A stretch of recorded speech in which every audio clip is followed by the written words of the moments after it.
এখনো কাজ শেষ হয় নাই, জাস্ট এতটুকু কমপ্লিট করা হয়েছে।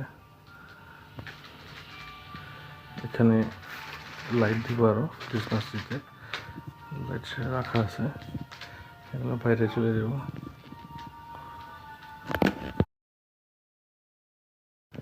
হাই গাইস, কি অবস্থা সবার? এ হচ্ছে আমার ডেকোরেশন ক্রিসমাসের, একাই করলাম। তো কেমন হয়েছে বন্ধুরা, সবাই জানাবেন। এ হচ্ছে ঘরের ভিতরে। তো ভালো থাকুন সবাই, সবাইকে অগ্রিম শুভেচ্ছা, শুভ বড়দিনের আর নতুন বছরের।